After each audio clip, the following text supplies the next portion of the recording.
Jednoga dana, kada je Mojsije čuvao ovce svog punca, iznenada je ugledao grm kako gori.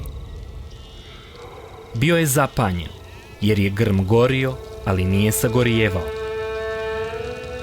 Mojsije se približio da vidi o čemu se radi. Čuo je glas kako ga zove. Mojsije, ne prilazi bliže i izuj svoju obuću, jer je mjesto na kojem stojiš sveto. Ja sam Bog, Bog tvojih očeva, Abrahama, Izaka i Jakova. Zato je Mojsije pokrio svoje lice, jer se uplašio da će vidjeti Boga i umrijeti.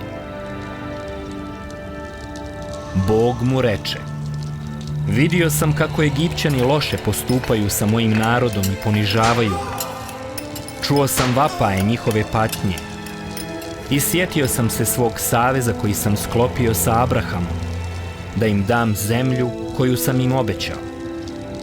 Zato sam odlučio da ih spasim i izvedem ih iz Egipta i odvedem ih u prelijepu, obećanu zemlju.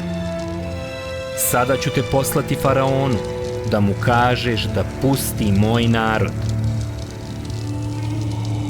Mojsije reče Bogu: ko sam ja da me šalješ Faraonu?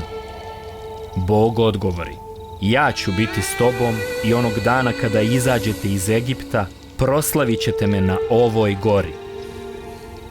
Mojsije reče: ako odem narodu i kažem da me Bog njihovih očeva poslao i pitaju me za njegovo ime, šta ću im reći?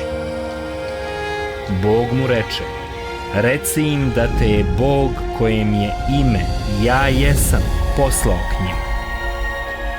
Onda Mojsije reče: ako me ne poslušaju i ne povjeruju mi, i ako kažu da nije istina da mi se Bog objavio, šta da radim? Bog mu na to odgovori: šta imaš u svojoj ruci, Mojsije? Mojsije reče: štap. Bog reče: baci ga. U isti tren štap postade zmija. Zatim mu reče: sada ga ponovo uzmi. Mojsije uze zmiju i ona odjednom ponovo postade štap.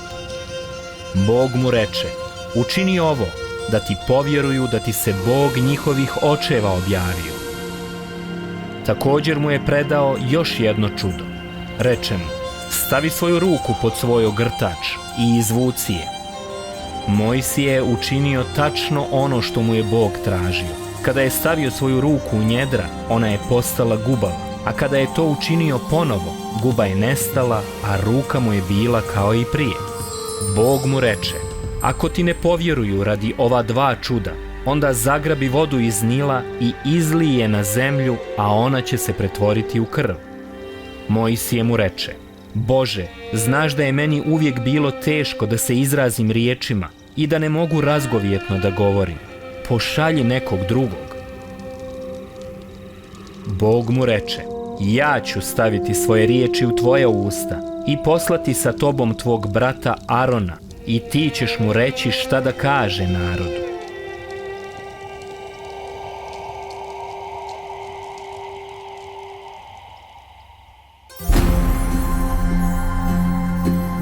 Mojsije je bio navikao da živi u palači, a onda je postao pastir.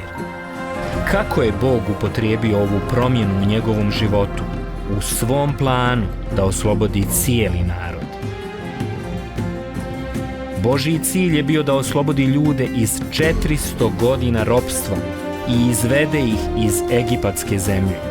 Šta misliš, zašto je on odabrao jednostavnu osobu sa slabostima i nedostacima da ispuni ovu veliku misiju? Šta možemo zaključiti iz Mojsijeve priče o Božjoj kontroli nad našim životima i njegovoj brizi za nas i u najtežim periodima?